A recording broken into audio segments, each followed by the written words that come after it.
All right, y'all. Next up, we got Cenat, Tom Brady, Victor Wembanyama, and LeBron James at the shop. There's a 30-minute video, man. Let's see what they talk about. This is going to sound really crazy. We were together 2 days ago or 3 days ago in Cannes, and we were doing something together. He came in the back, and he was like talking to me. He was cool. It was the first time we met. Yeah, I ain't going to lie.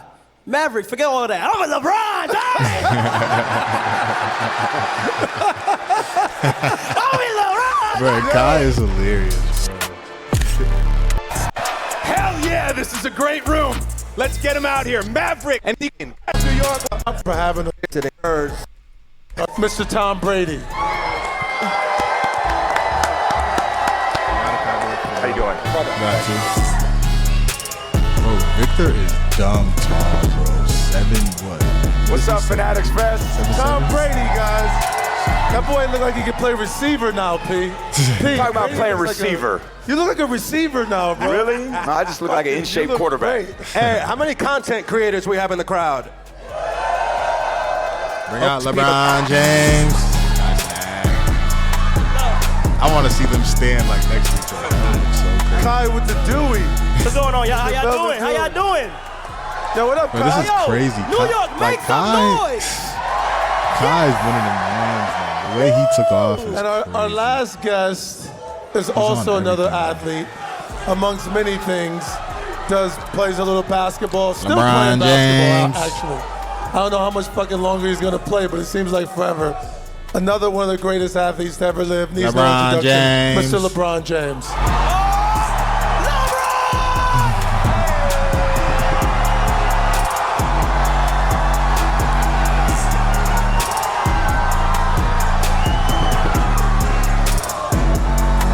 Victor is stupid. So, like LeBron Yo, is P, that's a hell of a 6'8", jacket, 6'9". LeBron. Victor Yo, is God damn. Bron, did Louis Vuitton make that jacket just for today? I'll talk to them. Did they make this jacket just for today? That's not in stores. No, that's not it. It's not in That's not in stores, right? Not in stores. What a lineup, P. I mean, look at this. Thank you guys for having us. I mean, P and I are here just to facilitate the conversation. What a fucking crew. Listen, and by the way, before we get started, give yourselves a hand. I heard they lined up at 6 o'clock this morning. Give it Round of up. applause, People y'all. lined up at 6 a.m. See this? So obviously, shout out to Fanatics and Michael Rubin for having us in the shop. But let's jump into it, P. You think we should let's get right into it? Hey, hold up. It's only right before we get this thing started. Someone told me we have goats on stage, that there's an actual goat in the crowd somewhere. There he is. That's right. There he is over there. That's a fanatic. That's a This is fanatic. fanatic The fest. true definition of a fanatic right there, for sure. Yo, by the way, it's amazing what sports can do. Bring us together, make people love and rally and get together. The sports takes you on emotional journeys, highs and lows.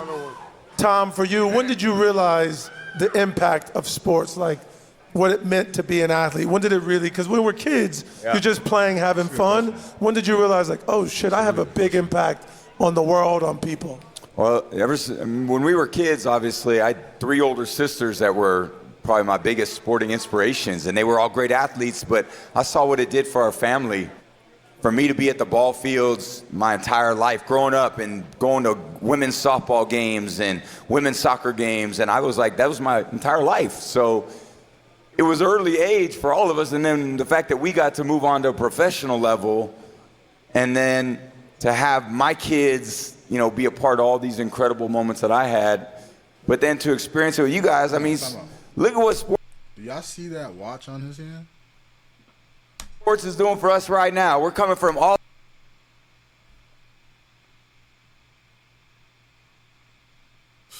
over the world. The important part is for us always to, hold sports in a high standard, and always, as athletes, I always felt like it was a responsibility to show up every day and give you guys everything I had. And I know LeBron does that. I'm sure Victor's doing that, because you guys are the reasons why we show up every day and play our ass off.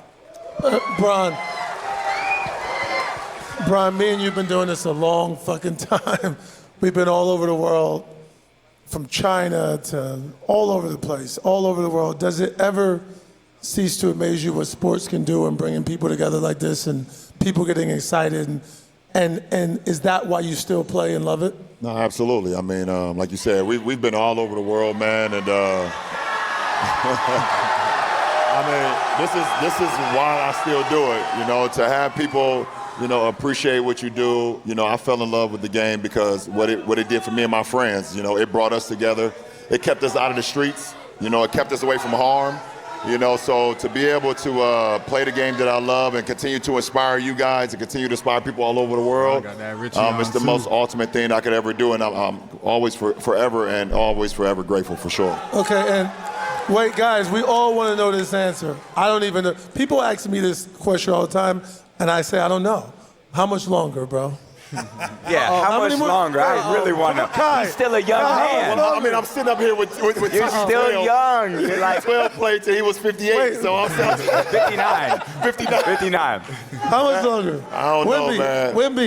Wimby. He looks so good out there. I'm gonna play, but I can't play that much further. And the more and more time that I play, as long as he keeps smacking my fucking shots into the stands, he's gonna make me retire. So you might retire after me.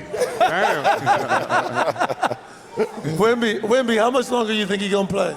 I think he's definitely got more in hand, but my bet would be 2 more seasons. 2 more. More?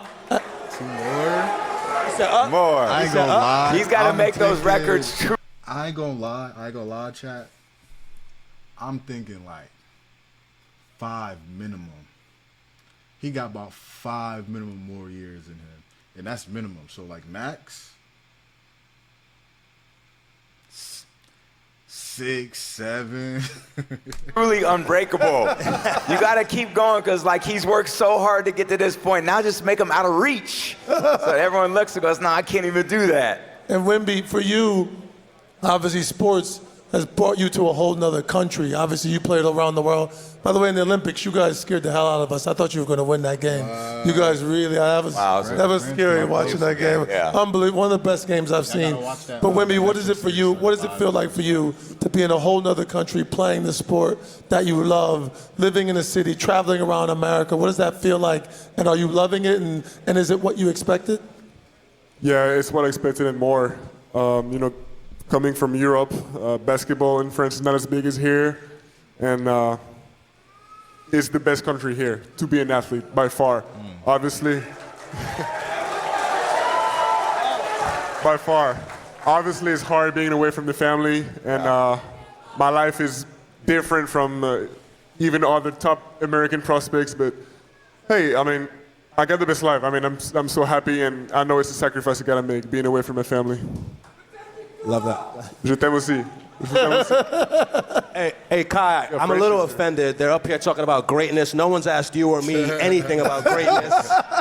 Yo, He's definitely doing something right. Yo, I was with Kai. I was just with Kai. This is gonna sound really crazy. We were together 3 days ago in Cannes, and we were doing something together. He came in the back and he was like talking to me. He was cool. It was the first time we met. Yeah, I ain't gonna lie. Maverick, forget all of that. I'm a LeBron James! I'm a LeBron James! Hey, this guy here told me he was nervous. Hey, I tried to hold it in, chat.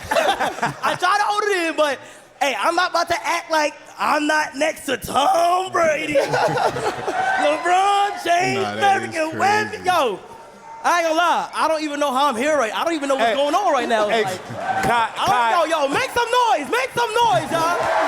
No.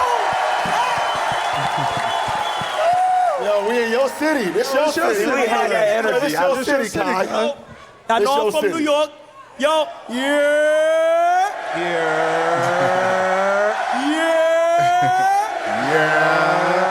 the best city in the world, you heard? New York City. The Bronx in the building. Brooklyn in the building. Queens in the building. Staten Island in the building. Manhattan in the building. Yeah. Yes, sir. Yes, sir. Hey, Kai, I want to ask you, you're the biggest streamer in the world.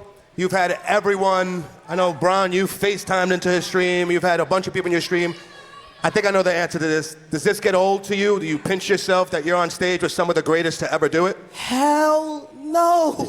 I just told you, I don't even know how I'm here. Like, it's like sometimes you just gotta glaze. Like, I feel like it's just like y'all got like a nice like aura to y'all, like damn, like I feel amazing. I'm just glad to be here. Like I'm really in the barbershop with the GOATs right now, y'all. Like I'm glazing. I don't care though. I don't care.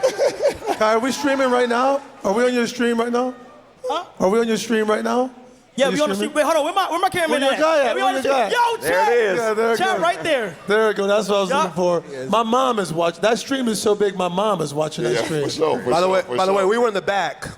Tom was there, Bron was there, Wemby was there, and it was chaotic, you know, whatever. And then this swarm came that it almost felt unsafe. I'm like, what the hell's going on? They're like, oh, Kai's here. It's fine. He's, you know, like, just lets you know the levels of just.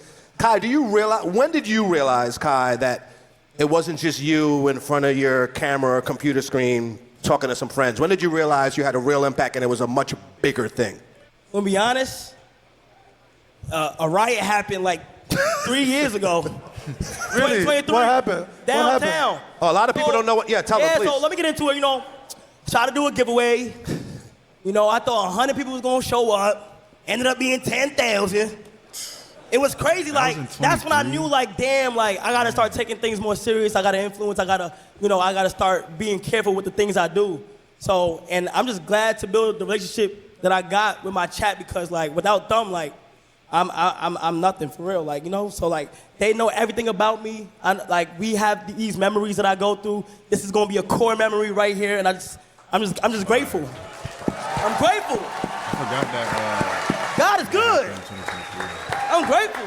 I mean, that perspective, too, for all of us, because in so many ways, we still feel like the same way. Like, I'm sure Bron feels this, but I do, too. But even though I'm almost 50 years old, I still remember the first moment where it felt big to me, too.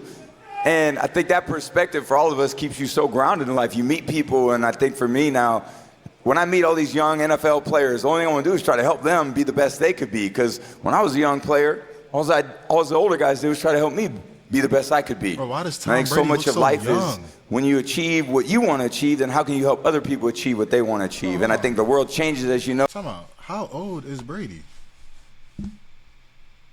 He said he's about to be 50. Oh, check that out. 47. Bro, me and Brady got the same birthday. August 3rd in the building. What you talking about, man? Bro, he's gonna be 40, 48 this year. Dang. Now I see why I'm a GOAT. I got GOAT status birthdays, but come on now, stop playing with me. Like Kai, what he's doing and the impact he has, well, he's impacting the world in a great way too. So life continues to change and evolve, and you learn from the people that are older from you, and then eventually you start learning from the people younger than you too, which is an amazing part. They see the journey they're on, how they're doing, and that continues to inspire you to be better. So it's amazing for me to be up here with you, with your following, all the people you got that follow you every day. My son is a big time fan. Ooh, glaze me. Yeah, it's the way it is. Thank you, bro. Tom, one quick question. How have my Giant fans been treating you? Have they been taking care of you in New York? I walked through yesterday. How does it feel being Eli Manning's son? And then I turned to Eli and I'm like, see what I got to live with because of you? And he was right with me, but I had to make sure I beat him in the games or else I had some bragging rights over him. He beat me in the big games, so, you know, it's okay. I'm in New York a lot. My son lives here, but you guys keep talking all your shit. It's all right. I love it. I love it. One thing I've had an up-close seat is to, you know, over the years is LeBron's off-season regimen and how seriously he takes it and how he's always challenging himself to be even greater and do new things, incorporate new things. You've had somewhat of an interesting summer, a non-traditional summer that hit the net recently. Talk to us about what you've been up to this off-season. A lot. I've been around the world, basically. I was just in China for 2 weeks. Okay. Practicing with the monks, you know, trying to put my body through different things that I had never done before. Okay, but Wemby, you can't just casually drop practicing with the monks. Like talk to us about what went into What happened? What the hell are you doing? Are you allowed to talk about Of course I am. Of course I am. No, it was a great experience. You know, my goal going there was putting my body through things it's not used to do, you know, and allowing it to widen my range of movement and strength. And this was probably as different as possible from what I'm used to doing, you know. So Kung Fu every day. It was like a vegan temple, monastery basically, the Shaolin Temple. You heard of that, right? Yeah, of course. And Wu-Tang. We're in New York. Wu-Tang? Yeah, same shit. And it was supposedly no picture were to come out because I wasn't like isolated, but hey, you know. So Wemby, like, let me ask you, like, what you eat for like breakfast and like?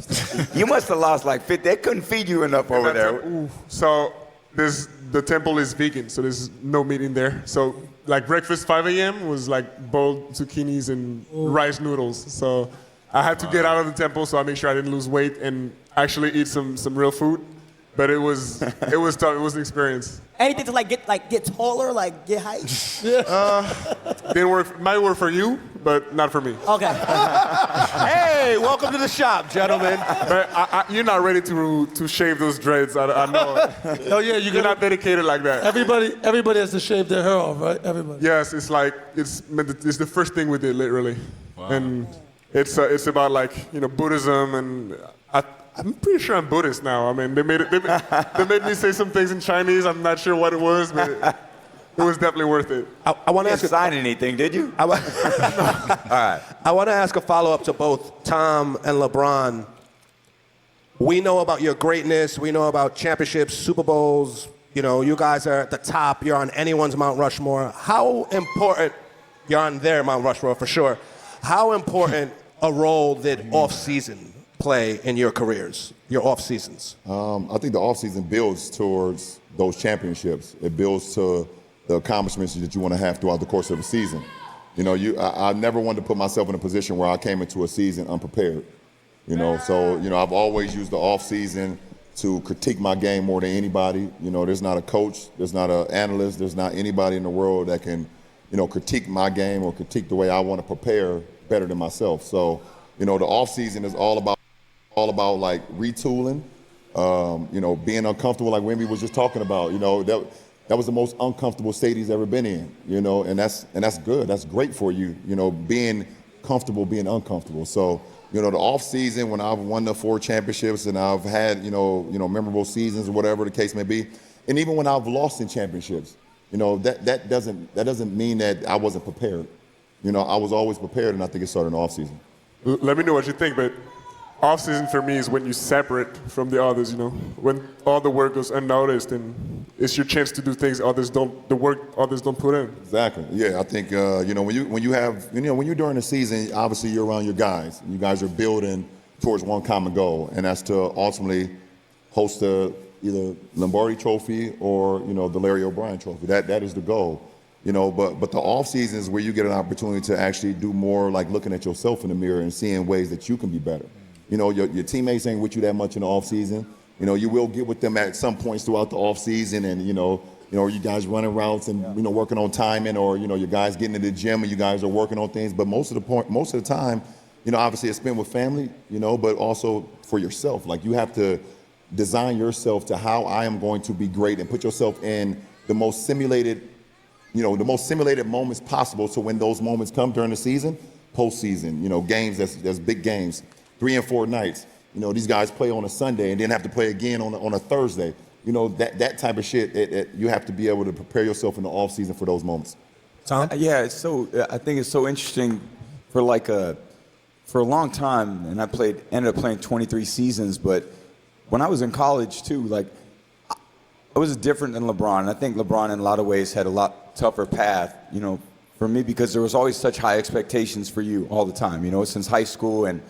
And I always admired that he held himself to such a high standard because the standard was already so high. There was a lot of times in my career where people didn't expect much from me.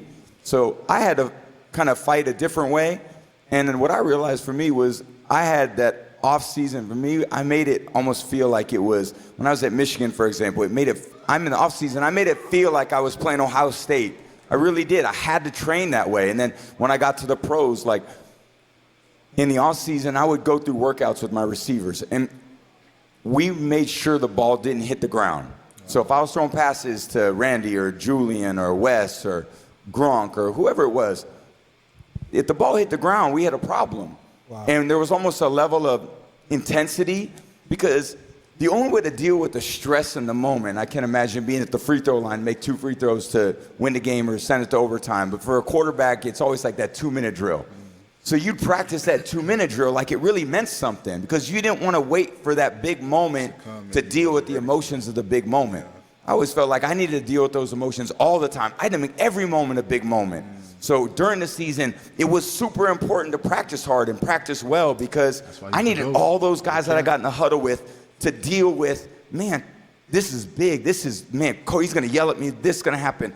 I needed them, you know, to push him. And outside, like LeBron said, being uncomfortable, I had to make people feel uncomfortable. I had to make myself feel uncomfortable. You don't want to have to wait to the fourth quarter of the Super Bowl to be uncomfortable. That's the moment you need to be comfortable.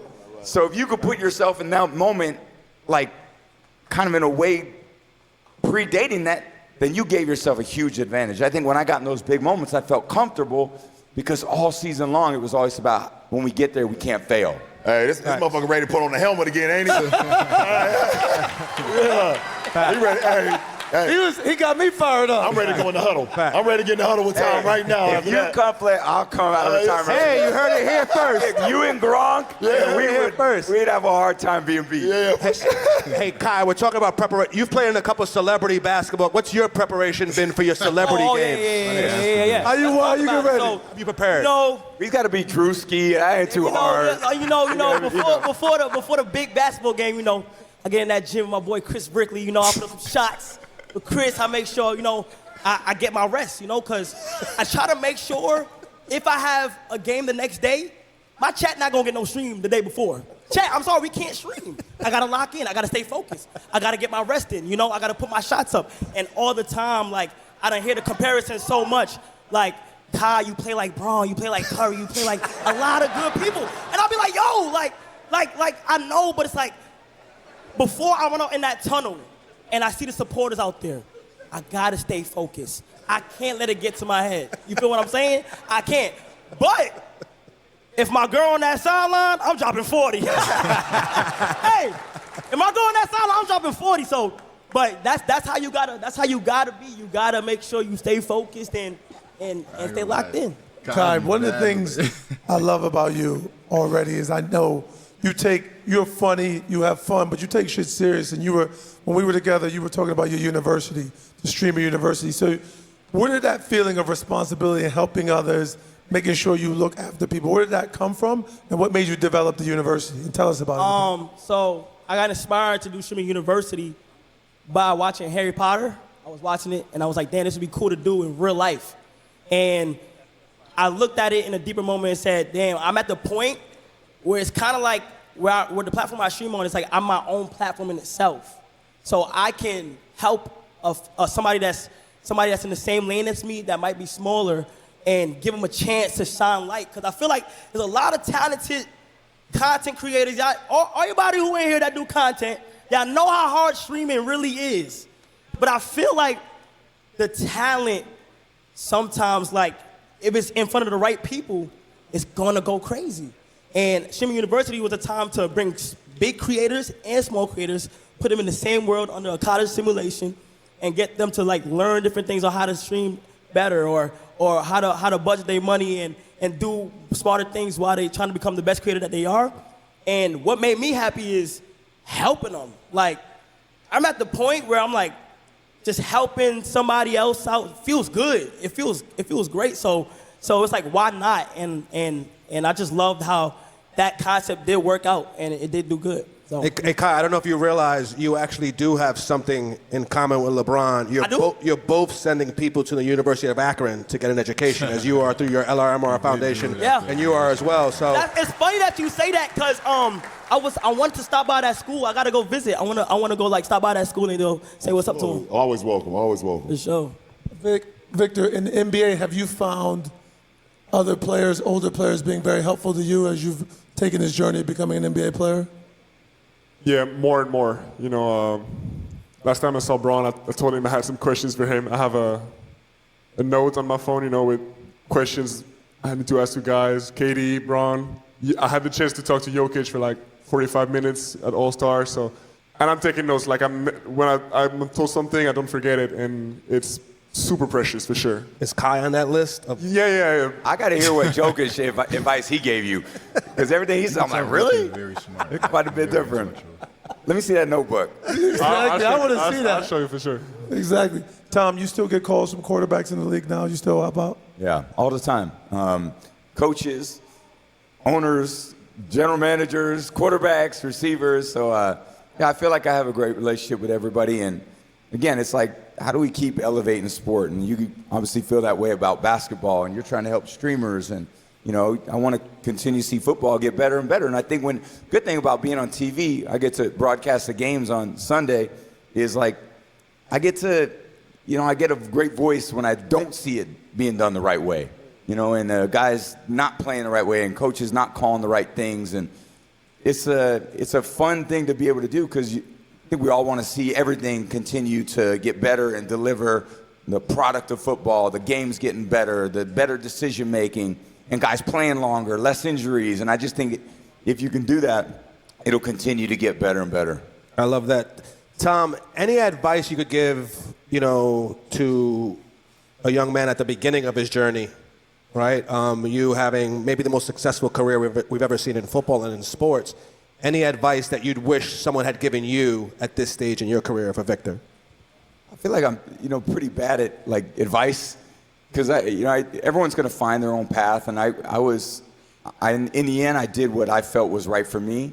But my journey was different, and I had to take some different paths. Like how I took care of my body was a lot different than how a lot of other guys had to take care of their body. And basketball is a totally different thing than football. You know, like I had, Mav mentioned me being a quarterback at one point. Now I'm a lot thinner. I'm a lot thinner now because I used to take a lot of hits. So like I had to actually get thick because I had Aaron Donald chasing me, and not that I got to run away from him. Let me ask you this then, Tom. I'm going to make an example up. Any advice for someone that maybe is contemplating retirement, that's played, let's say, 22 seasons in their sport, has won 4 championships? Question, right? Any advice for someone that may be in that space? No, I mean, I could imagine, because, look, I went through in many ways what he's gone through, and I think the challenge probably is less physical for him than it is probably mental and emotional.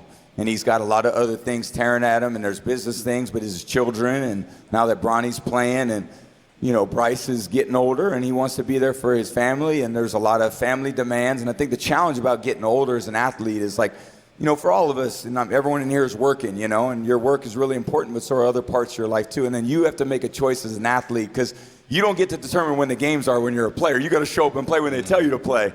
So you miss weddings, you miss birthdays, you miss Christmases, you miss Thanksgivings, and there gets a point where you're like, okay, I just don't want to give that up anymore. To have a little bit more flexibility in your life, and I think that's what weighs on you a little bit. But there's nobody in my mind that's navigated it as good as what LeBron has. You know what's crazy?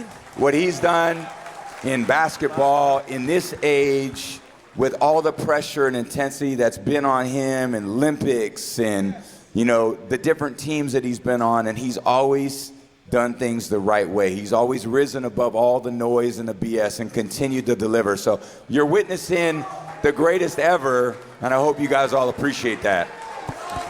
And you know what? I'ma just say it. Bron, you can't retire, gang. You can't retire. I can't imagine, from my perspective, I'm 23, bro. I've been, you've been there the whole time, so it's like... Literally, it's crazy. Literally, weird. 23. Literally, he's been playing basketball your whole damn life. It'll feel weird. Well, same for Victor as well. He was drafted before I was born. LeBron was drafted at 12 years old, though, twice my age. Wow. He said he was drafted before. How old is Victor?